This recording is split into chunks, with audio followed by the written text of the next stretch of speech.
जी, अस्सलाम वालेकुम स्टूडेंट। हम पहले चैप्टर नंबर जो 5 था ना वो कर रहे थे एसी एनालिसिस के ऊपर ना, 4 डीसी पे था और चैप्टर 5 एसी एनालिसिस पे था।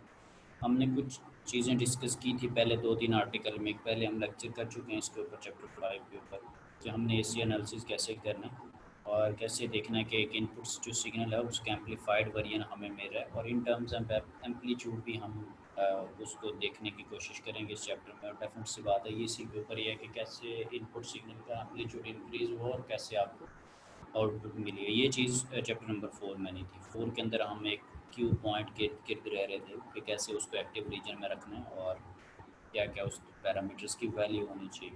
स्टेबिलिटी पॉइंट ऑफ व्यू से हम देख रहे थे।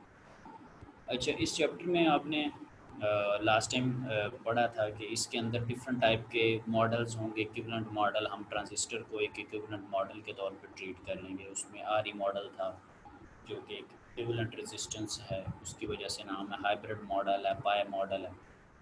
तो अभी आरई मॉडल को देखते हैं कि आरई मॉडल के पॉइंट ऑफ व्यू से क्या हमारे पास चीज़ें अवेलेबल हैं। अच्छा, आरई मॉडल बेसिकली नाम इसलिए है कि आपको पता है कि दो आपके पास चीज़ें होती हैं। बेसिकली ट्रांजिस्टर के 3 लेग्स हैं ना, तो आपने 2 लेग्स का एक कम्बिनेशन बनाया होता है। लेट से बेस मीटर का बनाया और कलेक्टर बेस का बनाया हो, तो एक जो आपके पास जंक्शन होता है वो फॉरवर्ड बाइस है, एक जंक्शन आपके पास रिवर्स बाइस है। तो आप जिस जंक्शन को फॉरवर्ड बाइस कह रहे हैं वो फॉरवर्ड बाइस में अमूमन क्या होता है कि आप कहते हैं कि एक डायोड लगा हुआ है और वीबी की कैलकुलेशन भी आपने की हुई है 0.7 वोल्ट। आप वैल्यू कंसिडर कर लेते हैं, न्यूमेरिकल भी किया आपने, V B is equal to 0.7। तो वो बेसिकली आप 0.7 क्यों लिख रहे हैं? वो 0.7 इस वजह से लिख रहे हैं कि फॉरवर्ड बाइस के अंदर जो डायोड है अगर लेट से सिलिकॉन का, तो उसका इक्विवेलेंट जो वोल्टेज है वो 0.7 है। इस वजह से आपने लिखा है। और लास्ट टाइम कल जाते जाते मैं आपको बताया था कि जो एक डायोड है उसको हम एज अ रजिस्टर भी कंसिडर कर सकते हैं। एज अ रजिस्टर भी उसको हम रिप्रेजेंट कर सकते हैं। और उसका मैंने आपको बताया था कि इक्वेशन 1.8 पहले चैप्टर के अंदर मौजूद है। अगर हमने किसी भी डायोड को एक रजिस्टर के तौर पे कंसिडर करना हो तो उसका फॉर्मूला भी आपके पास अवेलेबल है कि R is equal to 26 milli volt divided by I D. ये जो आपके सामने फॉर्मूला को हाईलाइट करने लगा कि R D is equal to 26 milli volt divided by I D. और ये 26 मिली वोल्ट ये आपके पास डायोड के क्रॉस जो वोल्टेजेस हैं वहाँ पे वी टी को भी आपने देखा होगा, जिसमें टेम्परेचर भी होता है, के भी होता है, क्यू भी होता है, रूम टेम्परेचर आप ले लेते हैं और इवेंचुअली आप एक कांस्टेंट वैल्यू पे आ जाते हैं जो कि 26 मिली वोल्ट थी। इसको ज़रूर पहले चैप्टर को जाके देखिएगा, इस इक्वेशन को। ये सेक्शन भी बताया हुआ कि सेक्शन 1.8 पहले चैप्टर का। तो अब इसमें आई डी से मुराद आर डी डायोड की रेजिस्टेंस है। तो अगर हमारे पास एक फॉरवर्ड बाइस चीज़ है और उस फॉरवर्ड बाइस को हम अगर 0.7 कह रहे हैं, उसकी जगह हम डायोड भी बना सकते हैं, डायोड का सिंबल भी, उसकी जगह हम रजिस्टर का सिंबल भी बना सकते हैं। तो ये बेसिकली एक जंक्शन फॉरवर्ड बाइस होता है, उसकी जगह डायोड का सिंबल बनाना या उसकी जगह रजिस्टर बनाना, इस नाम की बेस के ऊपर इसका नाम है आर ई मॉडल। ठीक है, और आर ई जो है वो इक्विवेलेंट रेजिस्टेंस है डायोड की। ठीक है, और इसका वही सिंबल है जो कि पहले अब आर डी को छोड़ दिया है तो उसकी जगह हम जो वर्ड है वो आर ई लिख लेते हैं। वो इस वजह से लिख लेते हैं, उस पर भी बात हो जाएगी कि आर डी की वजह से आर ई का वर्ड बीच में क्यों आया। तो खैर इस वजह से नाम है मॉडल का। और यानी कि इसमें कोई इशू वाली बात नहीं कि पता नहीं आर ई मॉडल क्या है और इसके अंदर क्या होगा, कोई ऐसी नई चीज़ नहीं है, कुछ भी नया नहीं है। अच्छा, रूटीन वाइज आपको पता है कि अमूमन हमारे पास जो तीनों लेग्स हैं उनमें से एक एक को, किसी एक को हम कॉमन कर देते हैं, वो हमारे पास कॉन्फ़िगरेशन बन जाती है। कॉमन एमिटर हो सकता है, कॉमन बेस हो सकता है, कॉमन कलेक्टर हो सकता है। थर्ड में भी स्टडी किया, फोर्थ में भी इसकी चीज़ें देखी। तो आर ई मॉडल के अंदर भी इसी तरह से हम बिहेवियर वगैरह देखेंगे कि क्या बिहेवियर है, कैसी कॉन्फ़िगरेशन हमें देखने को मिलती है। अभी एट द मोमेंट जो कॉन्फ़िगरेशन है वो कॉमन एमिटर कॉन्फ़िगरेशन है आपके पास। और ये जो कॉमन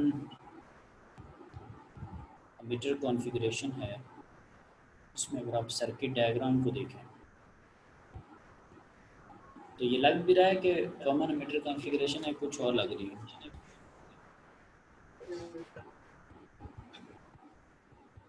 मीटर को जो है वो कॉमन किया हुआ है, बेस वाली साइड को इनपुट साइड का हुआ है, कलेक्टर वाली साइड को आउटपुट साइड का हुआ है। और इसमें अगर मैं बेस वाली साइड पे देखूं तो जो करंट एंटर हो रहा है वो आई बी है। और अगर बेस और मीटर वाली साइड पे मैं वोल्टेजेस देखूं जो कि आपका वी इनपुट होता है, वो वोल्टेजेस मेरे पास वी बी ई हैं अक्रॉस द बेस और across the emitter V B ई।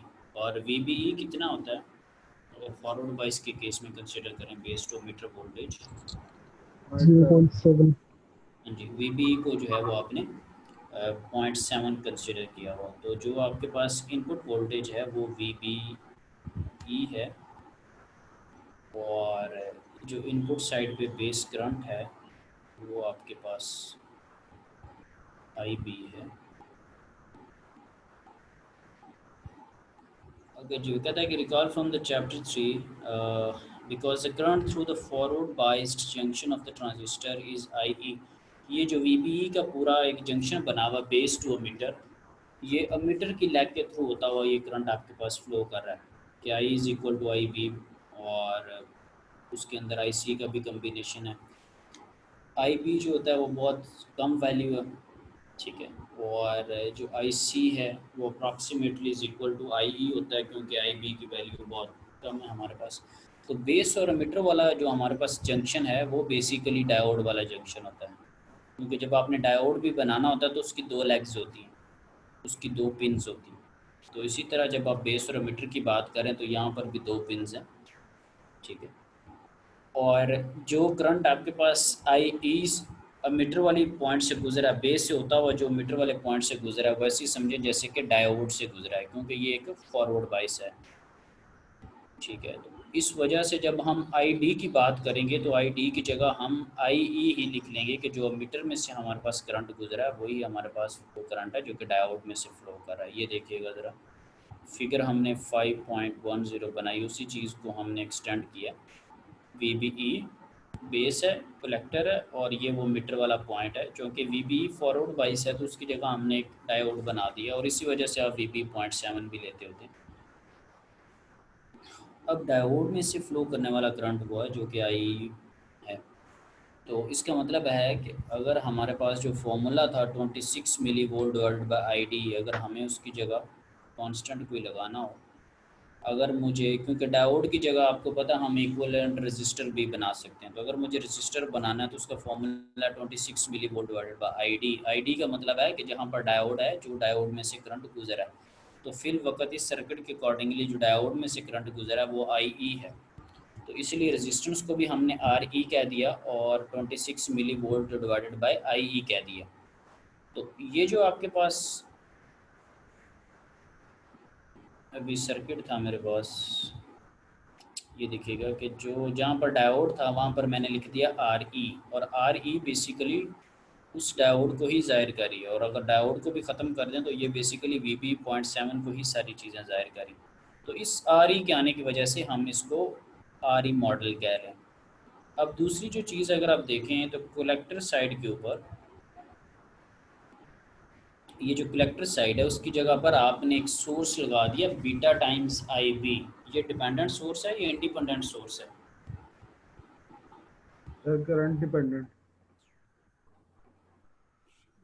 ये करंट डिपेंडेंट करंट सोर्स है, वोल्टेज सोर्स है, क्या है ये? क्योंकि सर करंट सोर्स की dependent current source. Current dependent current source है, क्योंकि डिपेंडेंट सोर्सेज की भी वो चार बेसिकली टाइप्स होती हैं। तो ये I C is equal to beta times I B, तो ये कोई गलत तो नहीं आपने बनाया, कोई सिंबल में मसला नज़र आ रहा हो या फार्मूला में मसला नज़र आ रहा हो I C is equal to beta times I B लिखने में? No sir. तो कलेक्टर की जगह आपने लिख दिया बीटा टाइम्स आई बी, और उसकी जगह आपने लिख दिया आर ई, ठीक है। दोस्तों में तो आर ई चलता उसकी है, जगह सारे लिख तो दिया। कहते ही हैं। अच्छा जी। अब इसके अंदर जो आपके पास चीज़ें हैं कि जो चीज़ें आपने एनालाइज करनी होती हैं वो इनपुट साइड पे वोल्टेज होता है, इनपुट साइड पे करंट होता है, आउटपुट साइड पे वोल्टेज है, आउटपुट साइड पे करंट, और दूसरी चीज़ होती है इम्पीडेंस। जब आप अ, जो इनपुट साइड को देख रहे हैं, लुकिंग इनटू द इनपुट, वो आपके पास इनपुट साइड की इम्पीडेंस, और जब आप आउटपुट साइड से आउटपुट की तरफ देख रहे हैं तो आपके पास जी आउट होता है, आउटपुट इम्पीडेंस, ठीक है। और जो इनपुट साइड की अगर इम्पीडेंस को आप देखें तो वो वही है जैसे रेजिस्टेंस होती है सिंपली। तो वोल्टेज ओवर करंट है और वोल्टेज वी बी है और करंट आई बी है उसकी तरफ। इसी तरह अगर आप वी बी ई की तरफ देखें तो वी बी ई जो आपके पास नज़र आ रहा है 0.7 भी आप उसको कह सकते हैं, और वी बी ई को आप अगर देखें तो उसको आप आई डी भी कह सकते हैं, और फिर अगर आप उसको देखें तो उसको आप आई ई आर ई भी कह सकते हैं, क्योंकि आर ई रजिस्टेंस में से जो आई ई करंट गुजर है वो आपके पास वोल्टेज है इसके अक्रॉस, तो उसको आई ई आर ई भी कह सकते हैं। और आई ई जो है वो फर्दर दो का कम्बिनेशन आई सी और आई बी का इंटू आर ई। और फर्दर देखें तो आई सी जो होता है वो बीटा टाइम्स आई बी है, वो भी आप लिख सकते हैं। फर्दर आप देखें तो बीटा प्लस, बीटा को अगर आप कॉमन ले लें, और सॉरी आई बी को अगर आप कॉमन ले लें तो ये बीटा प्लस वन बाहर कॉमन आ जाएगा। तो बीटा प्लस वन आई बी आर ई, ये वी बी ई की इक्वेशन है।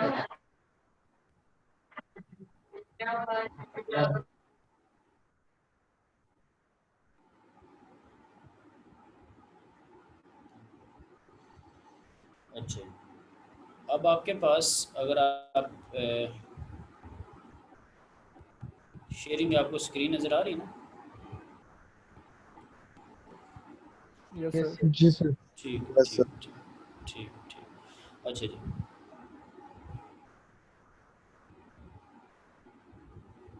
ओके जी। अच्छा, वी बी आपने देख लिया कि वी बी जो है वो बीटा प्लस वन आई बी आ रही है। तो अगर आप जी इनपुट को देखें तो जी input is equal to V B E divided by I B. ठीक है, ये फॉर्मूला होता है बेसिकली इम्पिडेंस का। वोल्टेज की वैल्यू प्लग इन करते हैं वी बी की जो अभी निकाली थी, तो आई बी ये जो है ये इस आई बी से कट जाएगा, तो आपके पास इनपुट इम्पिडेंस आई है बीटा प्लस वन आ रही। तो चूँकि प्लस वन का रोल अप्रॉक्सीमेटली बीटा ही होता है, ये हम पहले भी बात डिस्कस कर चुके हैं।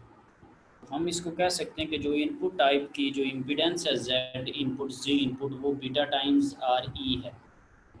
जो इनपुट इम्पिडेंस है वो बीटा टाइम्स आर ई है। तो हम इसको मज़ीद जब रीड्रॉ करेंगे अपने इसी सर्किट को,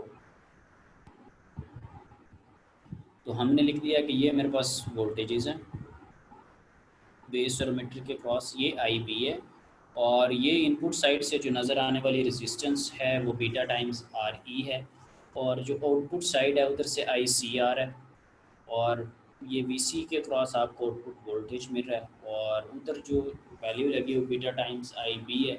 एक चीज़ यहाँ पे शायद मिसिंग हो, आउटपुट जो इम्पिडेंस है वो यहाँ पर मौजूद नहीं है, इनपुट इम्पिडेंस मौजूद है। तो अगर आपको आउटपुट इम्पीडेंस फाइंड आउट करनी हो तो आप आउटपुट इम्पीडेंस भी हम फाइंड आउट कर सकते हैं, क्योंकि अक्सर हम जो करेक्टरिस्टिक कर्व्स जो हमारे पास होती हैं वो एक्स एक्सिस पे वोल्टेज होता है और वर्टिकल एक्सिस पे करंट होता है।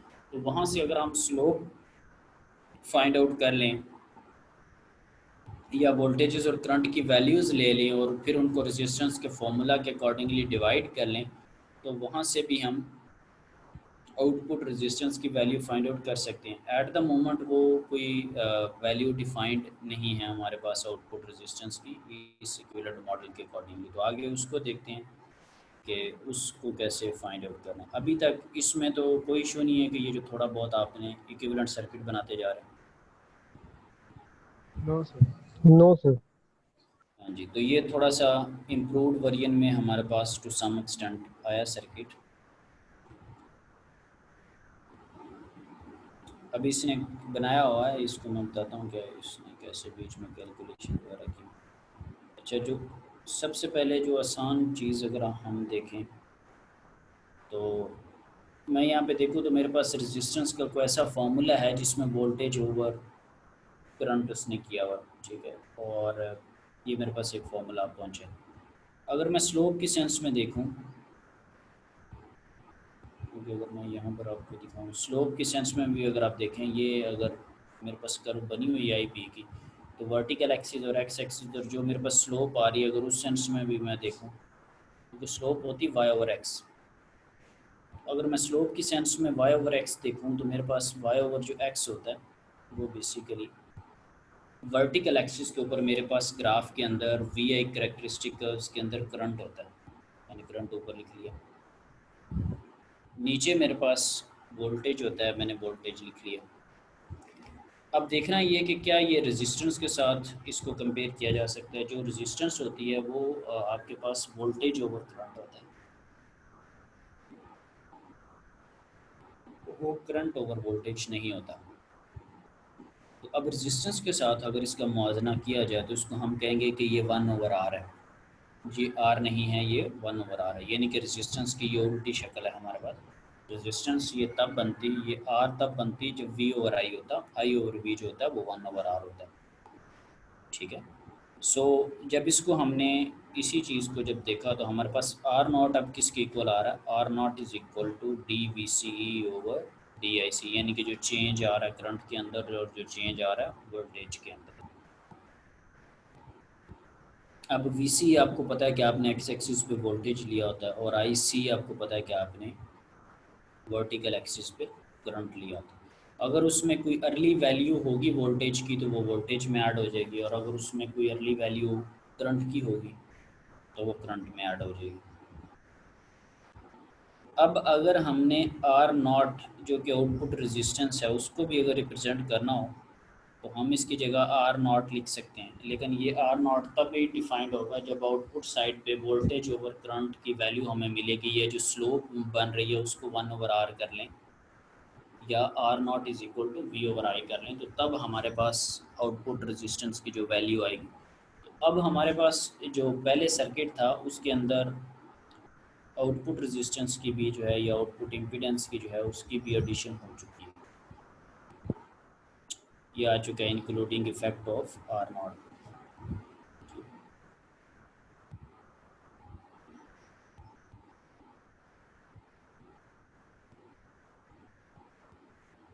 अच्छा, इसी तरह अब यहाँ पर आगे उसने कॉमन बेस कॉन्फ़िगरेशन को बनाया हुआ। कॉमन बेस के लिए सबसे पहले तो उसने ट्रांजिस्टर की जो पिन्स हैं या जो लेग्स हैं उसको इस तरह से अरेंज किया कि it looks like a base is common. तो उसने बेस को जो है वो कॉमन कर दिया। फिर उसके बाद उसने इक्विवेलेंट मॉडल जो बनाने की कोशिश की है। जब बेस आपके पास कॉमन होती है तब आपने I C is equal to alpha times I E का फॉर्मूला भी देखा था। ठीक है, जो कि आई ई पे डिपेंड का है। और ये आपके पास डायोड है। आपने वी बी को फॉरवर्ड बाइस चूँकि लिया होता तो उसकी जगह भी आपने इक्विवेलेंट एक मॉडल बनाया जिसके अंदर डायोड है। इसकी जगह रेजिस्टेंस भी डेफिनेट सी बात आ सकती है। ठीक है। अब उसकी जगह आपने रेजिस्टेंस को भी इंक्लूड कर लिया, क्योंकि बीटा की इन्वॉल्वमेंट इसमें नहीं होती। तो इसके अंदर अगर आपने स्टार्ट में देखा हो कॉमन बेस के अंदर भी जब अल्फ़ा और बीटा आए थे पहली दफ़ा, I think so third chapter के अंदर इन्वॉल्व हुए थे। तो कॉमन बेस के अंदर बीटा का या उस तरह का लिंक नहीं होता, तो उसके अंदर सिंपल आर ई रेजिस्टेंस है, बीटा टाइम्स के साथ नहीं है। और ये आपके पास उसी तरह डिपेंडेंट सोर्स है, आई C is equal two alpha आई। ये भी हमने थर्ड चैप्टर में फॉर्मूला पढ़ा था अल्फ़ा का जो था। इसी तरह बीटा का पढ़ा, I C is equal to beta times I B. और ये आपके पास आर नॉट है जो कि रेजिस्टेंस है आउटपुट की। अगेन इसी तरह अक्सर आप देखेंगे कि slope is equal to 1/R लिखा होगा, तो वो मैंने आपको बता दिया है, क्योंकि स्लोप वाई ओवर एक्स होती है, करंट ओवर वोल्टेज, और जो रेजिस्टेंस होती है वो वोल्टेज ओवर करंट होता है, तो इस वजह से।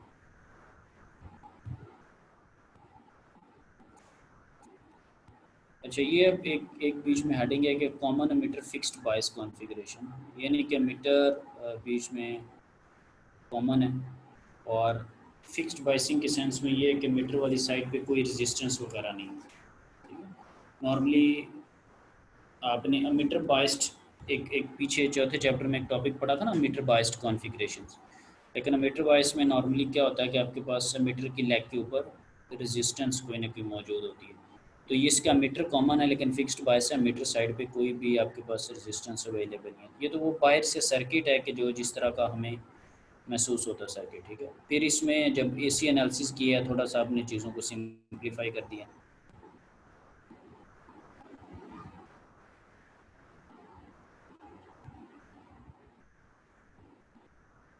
फिर अगर आप देखें तो ये वो चीज़ें हैं, क्योंकि आपके पास R B resistance, input side पे आर बी रेजिस्टेंस है। अच्छा ये देखें, ये जो ब्लू कलर में हुआ ना, ये आपको ट्रांजिस्टर का इक्विवेलेंट मॉडल है, यानी कि जहाँ जहाँ पे ट्रांजिस्टर लगा था वहाँ वहाँ पे ये चीज़ आ जाएगी। और ब्लू के अलावा जो बाकी वाइट कलर में या ब्लैक कलर में जो चीज़ें अवेलेबल हैं, जो कि शेडेड कलर नहीं है, उसके अंदर क्या चीज़ें हैं जो आपने कॉन्फ़िगरेशन की स्कीम लगाई है। अभी जो आपने कॉन्फ़िगरेशन ऊपर यूज़ की है उसके अंदर आर बी भी है और आर सी भी है। तो देखिए इनपुट साइड पे आर बी आ चुका है और आउटपुट साइड पे देखिएगा कि आउटपुट साइड पे आर सी आ चुका है। अब देखना ये है कि ये फिर फर्दर सॉल्व कैसे होगा। सॉल्व इस तरह से होगा कि आप इनपुट साइड से देखें और जो जो रेजिस्टेंसेस, जो जो इम्पीडेंसेस आपको इनपुट साइड पे नज़र आ रही हैं वो देख लें कि वो पैरेलल में हैं या सीरीज़ में हैं, उनको उस तरह से सॉल्व कर लें। और आउटपुट साइड पे भी देख लें कि जो जो रेजिस्टेंसेस आपको नज़र आ रही हैं, आया कि वो रेजिस्टेंसेस पैरेलल में हैं या सीरीज़ में हैं, उनको भी उस तरह से सॉल्व कर लें। तो जो कंबाइन आपके पास एक रेजिस्टेंस या एक इम्पीडेंस बचेगी इनपुट साइड पे, वो इनपुट इम्पीडेंस को ज़ाहिर कर रही होगी, और जो कंबाइन आउटपुट साइड पे जो इम्पीडेंस बचेगी वो आउटपुट इम्पीडेंस को ज़ाहिर कर रही होगी। तो अगर हम इनपुट साइड पे देखें तो आर बी और बीटा टाइम्स आर ई, ये दो इम्पीडेंसेस हैं जो कि आपस में पैरेलल में हमें नज़र आ रही। जी इनपुट क्या कह रही कि इनपुट साइड से देखो आर बी और बीटा टाइम्स आर ई दोनों पैरेलल में हमें नज़र आ रही। हम इनको पैरेलल में सॉल्व कर लेंगे। पैरेलल में सॉल्व करके जो हमारे पास एग्जैक्ट आंसर आएगा वो हमारे पास वैल्यू बता रहा होगा कि क्या इनकी वैल्यू आती है। अच्छा इसमें एक अप्रॉक्सीमेशन यहाँ पे एक की गई है कि इनपुट जो है वो बीटा टाइम्स आर ई के इक्वल ही होगी, यानी कि आर ई बीच में से इग्नोर हो जाएगा। शर्त क्या है? शर्त बीच में ये है कि आर बी जो है वो greater than is equal to 10 times beta R E, यानी कि आर बी जो है वो बहुत बड़ी रेजिस्टेंस की वैल्यू हो और कम से कम इतनी बड़ी हो कि वो 10 टाइम्स बीटा आर ई की इक्वल हो जाए। क्या ऐसी आपने कोई अप्रॉक्सीमेशन रेजिस्टेंसेस की पहले कभी देखी है चौथे चैप्टर के अंदर? Voltage divided by configuration sir. हाँ जी, उसमें क्या था वैसे मैं, यानी कि क्या उस अप्रॉक्सीमेशन क्या थी? उसमें सर आर टू की शायद थी। सर उस सर RB मुझे is याद नहीं 10 है, लेकिन times उसमें R2. अप्रॉक्सीमेशन यूज हुई थी। कह रहे हैं कि आर टू जो है वो 10 time greater than equal to क्या था वो, या आर बी के साथ कोई कॉम्बिनेशन था, याद है किसी को? Sir beta R E is sir greater RB और देन R2 के बीच में था कॉम्बिनेशन। तो चलो कह रहे हैं कि आर टू जो second resistance C R one और जो आर टू हमारे पास होते हैं उसके, वो कह रहे हैं कि कोई आर बी के साथ हमारे पास कोई कॉम्बिनेशन था। सर वो अच्छा आर टू यहाँ सर जो आर टू है वो 10 टाइम्स स्मॉलर था बीटा आर ई से, मेरा ख्याल ये मीटर का ये बीटा आर ई से 10 टाइम्स स्मॉलर था आर टू। चलें सम हो तो जो ये दिलवानी थी कि वहाँ पर भी कोई ना कोई आपने अप्रॉक्सीमेशन की थी, ठीक है, रेजिस्टेंसेस की बेस पे कि अगर इस तरह की रेजिस्टेंस हो तो हम ये अप्रॉक्सीमेट आप एनालिसिस करें। यहाँ पे भी खैर एक ये सपोजिशन की गई है कि जो आर बी होगी वो 10 टाइम्स ग्रेटर देन होगी बीटा आर ई से, और अगर आर बी की वैल्यू वाकई इतनी बड़ी हो, यानी कि एटलीस्ट 10 टाइम्स बड़ी हो, तो फिर आपके पास जब आप पैरेलल में आप सॉल्व करेंगे तो आंसर आता है बीटा आर ई।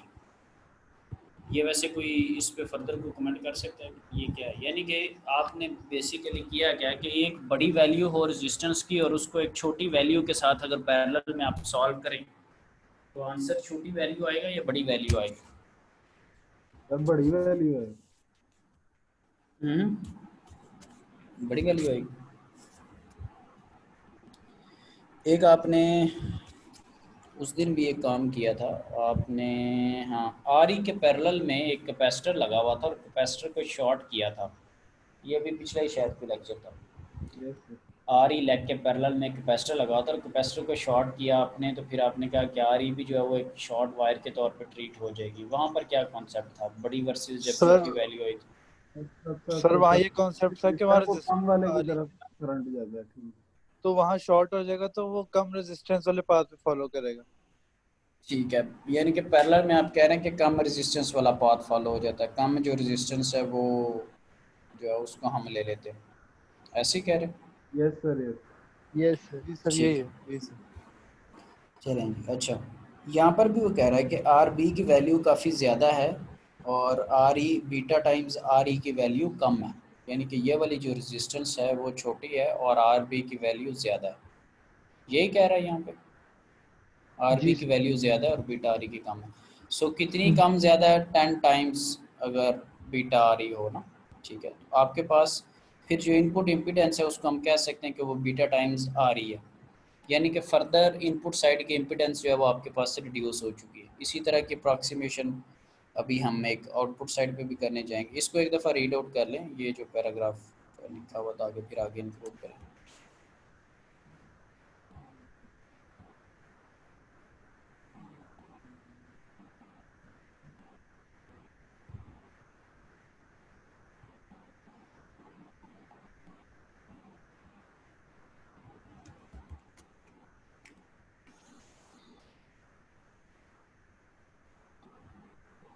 यही बातें अभी हम with the help of examples ज़रा डिस्कस कर रहे थे, सिनेरियो बिल्ड करके कि आपके पास बड़ी और छोटी वैल्यू अगर पैरेलल में है रेजिस्टेंस की, तो जब आप सॉल्व करते हैं, और वैसे भी करंट इजी पाथ फॉलो करता है, कम रेजिस्टेंस ही इवेंचुअली आपके पास आंसर आता है। अब इसी तरह आउटपुट साइड पे अगर मैं देखूं, तो आउटपुट साइड पे भी मेरे पास आर नॉट और आर सी है, दो रेजिस्टेंसेस हैं आउटपुट साइड पे, ठीक है। उनको अगर पैरेलल में सॉल्व किया जाए, यानी कि R C parallel with R naught, ठीक है, तो उसके लिए भी अप्रॉक्सीमेशन की गई कि आर नॉट जो है वो 10 टाइम्स ग्रेटर देन हो आर सी से, तब आपके पास क्या रिजल्ट आ रहा है? आर सी छोटी वैल्यू आर सी की इक्वल ही आ जाएगा, ऐसी बात है। जी सर। ठीक है, ओके जी। अब इसमें R naught greater than equal to 10 R C, यानी कि अगेन इसमें यह है कि इसमें भी एक रेजिस्टेंस को हाई वैल्यू जो है वो कंसिडर किया गया।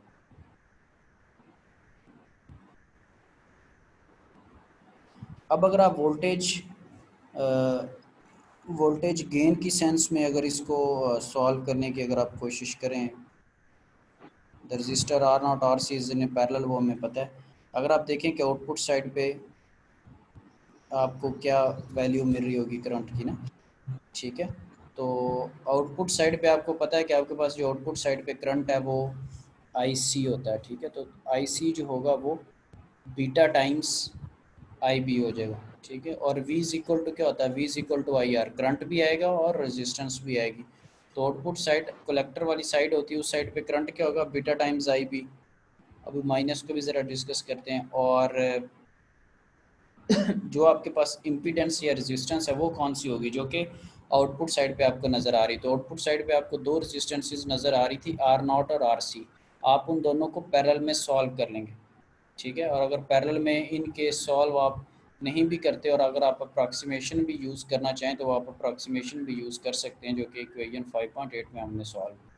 We is equal to I R, current कौन सा? कलेक्टर वाला। और आर कौन सी? दोनों का पैरेलल में रेजिस्टेंस अगर आपने सॉल्व करनी हो तो। अच्छा, ये फॉर्मूला आप यूज़ करें, I B is equal to V over आपके पास जो करंट की फॉर्म में आप वैल्यू ले रहे हैं। अच्छा, ये बताएं कि ये फॉर्मूला कहाँ से आया? I B is equal to V input over R जो लिया हुआ आपने, सर वो भी वही है, स्मॉलर रेजिस्टेंस है ये तो। ठीक है। आई, ये आपके पास क्या है कि I is equal to V over R, और आई बी क्या है? आई बी इनपुट साइड का करंट है, तो वोल्टेज कौन सा होगा? इनपुट साइड का डिवाइडेड बाय इनपुट साइड की इम्पीडेंस।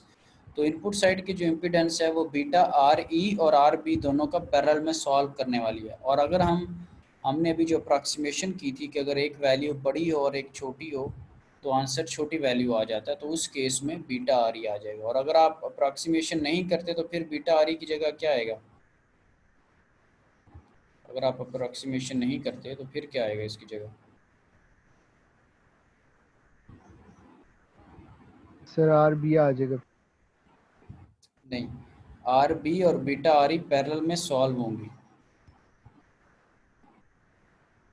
अगर आप अप्रॉक्सीमेशन नहीं करते तो आर बी और बीटा टाइम्स आर ई आपस में पैरेलल में सॉल्व होंगी। ये दोनों रेजिस्टेंसेस लगी हुई हैं यहाँ पे, ये दोनों रेजिस्टेंस लगी हुई। तो मतलब अभी जो अगर आंसर आएगा वो आ जाएगा। आप अप्रॉक्सीमेशन नहीं करते तो आपको दोनों को पैरेलल में सॉल्व करना पड़ेगा, ठीक है, जो पैरेलल सॉल्व करने के लिए आप फॉर्मूला अप्लाई करते हैं वो आपको लगाना पड़ेगा। तो अगर आप अप्रॉक्सीमेशन करते हैं तो बीटा, क्यों मैं इसमें कह रहा हूँ कि अगर अप्रॉक्सीमेशन करते हैं या नहीं करते, ताकि आई बी का कॉन्सेप्ट डेवलप हो कि आई बी बेसिकली इनपुट साइड का करंट था और करंट का फॉर्मूला होता है वोल्टेज ओवर रेजिस्टेंस। तो इनपुट साइड का वोल्टेज और इनपुट साइड की रेजिस्टेंस या इम्पीडेंस, तो अगर अप्रॉक्सीमेट कर लेते हैं तो ये सिनेरियो आ जाएगा। और अगर ओवरऑल देखना तो आप उसको पैरेलल में सॉल्व कर लेंगे।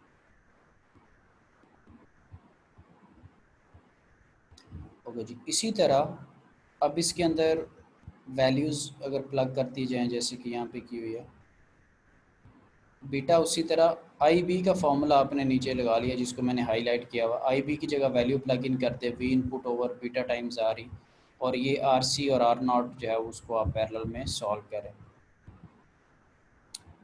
अब अगर आप वोल्टेज गेन को देखें, ए वी का मतलब ये है कि ए बेसिकली गेन को ज़ाहिर कर रहा होता है, ठीक है। ए का जो सिंबल है एम्पलीफाइज की सेंस में वो गेन को जाहिर कर रहा होता है, और ए वी अगर लिखा हुआ तो वो वोल्टेज गेन है, ए आई लिखा हुआ करंट गेन है, ठीक है। सो वोल्टेज गेन की सेंस में वोल्टेज आउटपुट का वोल्टेज और आउटपुट का और इनपुट का current V over V naught over V input. So V output को अगर आप देखें तो ये वी आउटपुट आपके पास आ रहा था, बीटा बीटा से कट चुका, ठीक है।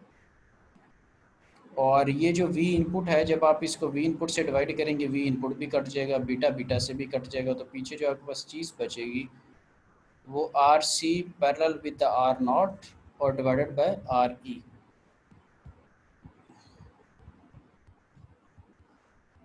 अच्छा, इसमें एक और भी चीज़ है, ये जो माइनस का सिंबल साथ में चलता हुआ आपको नज़र आ रहा है, इसमें क्या है कि जब आप लूप अप्लाई करेंगे, जब केवीएल आप लगाते हैं, ऊपर आपके पास पॉजिटिव है नीचे नेगेटिव है, तो उसमें जब आप लूप लगाएंगे तो आपके पास वी नॉट के साथ माइनस का सिंबल आ रहा होता है जब आप केवीएल अप्लाई कर रहे होते हैं, ठीक है। तो उस सिंबल की वजह से यहाँ पर, क्योंकि उसने लगाया नहीं हुआ फ़िलहाल, तो उस सिंबल की वजह से हमारे पास माइनस का साइन आता है। तो नॉर्मली हम ये जो माइनस का साइन है उसको यूज़ कर भी रहे होते हैं, साथ में इस्तेमाल उसको कर रहे होते हैं, लेकिन वैसे जब हम एम्पलीफिकेशन की बात करते हैं या उस तरह की बात करते हैं तो हम नॉर्मली उसमें माइनस या रिवर्स जो ऑर्डर है उसको डिस्कस नहीं कर रहे होते। हम सिंपली लेट से कह रहे होते हैं कि इतनी इनपुट आई है और इतने टाइम्स एम्पलीफाई हो गए, इतने टाइम्स हमें उसकी एम्पलीट्यूड मिल गई है।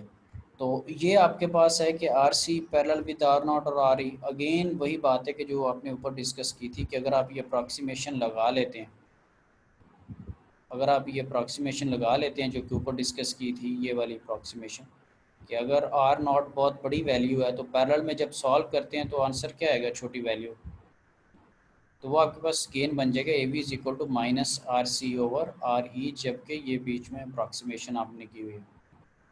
तो न्यूमेरिकल के केस में आप ये वाली जो इक्वेशन है ए वी उसको यूज़ कर सकते हैं कि वोल्टेज गेन अगर आपको कैलकुलेट करना है।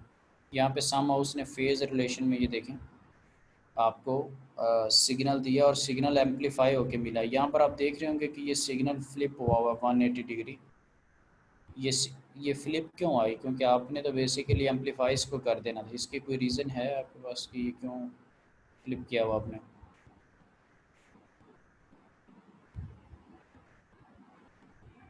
कोई रीज़न? सर गेन में नेगेटिव साइन आ गया इसलिए।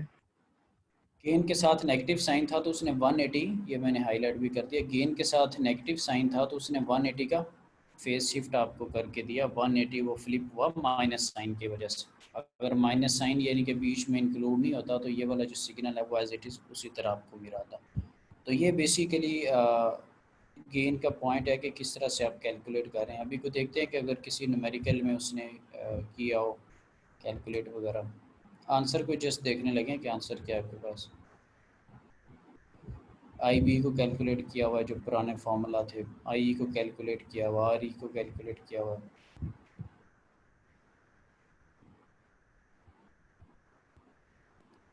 ये तो पुराने फार्मूले हैं ना, प्रीवियस, ये जो चीज़ें हैं सारी, अगर इसको आप देखें तो ये पहले हम चीज़ें डिस्कस कर चुके हैं। Beta times R is input क्या होता है, आर बी और बीटा टाइम्स आर ई का पैरेलल में सॉल्व करना, उसने एग्जैक्ट पैरेलल में सॉल्व करके लगा दिया है।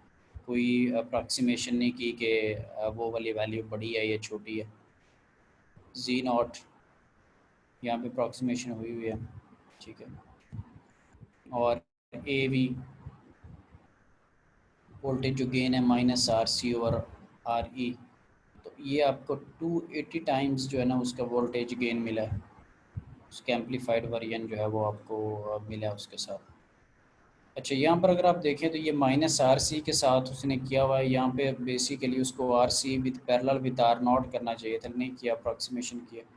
आगे वो कर भी देता है कि अगर आप सी नॉट को प्रॉपर ही लें, R naught parallel with R C करें आप, तो आपके पास फिर गेन कितना आता है, तो फिर आंसर आ रहा है 264 और वैसे है 280, थोड़ा सा फ़र्क है।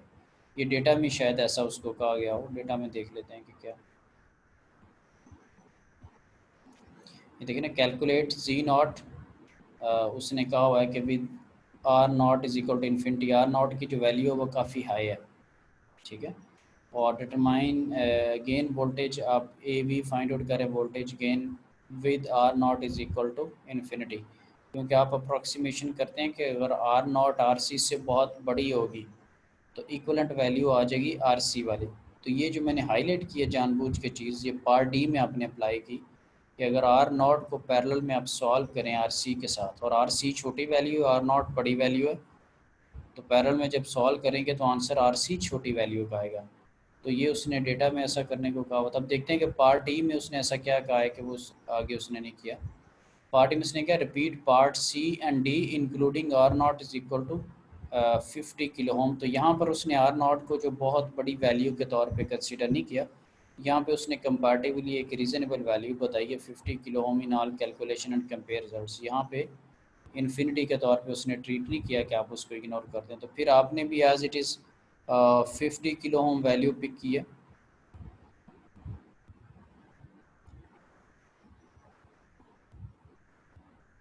फिर आप देखें कि फिर आपने भी क्या किया कि आपने 50 दोनों को पैरेलल में सॉल्व किया। आपने कहा कि अप्रॉक्सीमेशन नहीं करते, तो आंसर आपके पास 2.83 किलो ओम आया। जब आप अप्रॉक्सीमेशन कर रहे थे तब 3 किलो ओम आ रहा था।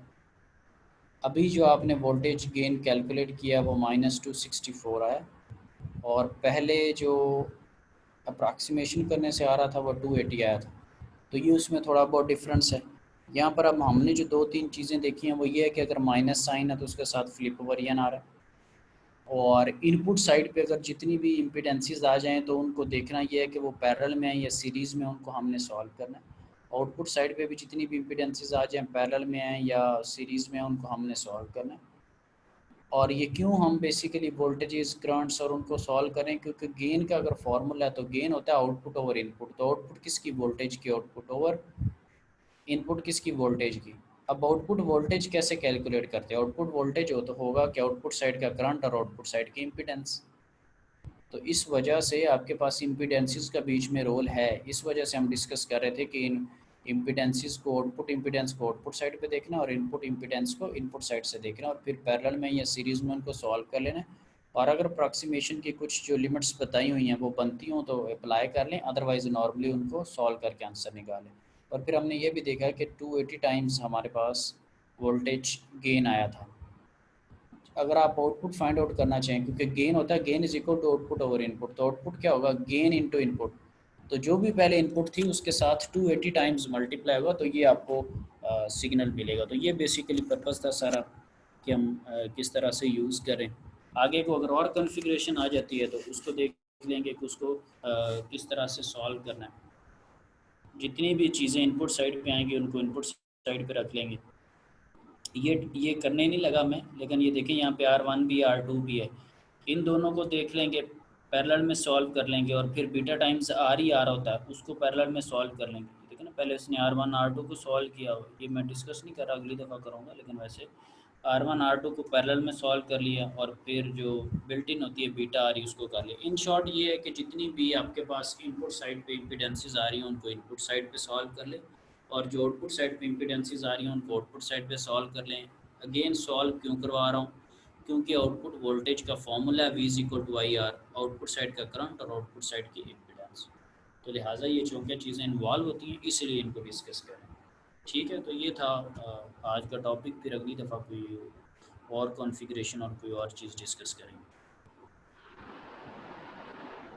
ठीक है जी। ठीक जी हो सर। हाँ, ठीक है, मैं लॉग के थ्रू अटेंडेंस लगा लूँगा। हाँ जी, थैंक यू वेरी मच। हाँ जी, कोई किसी को कोई इशू था, कोई क्वेश्चन वगैरह था?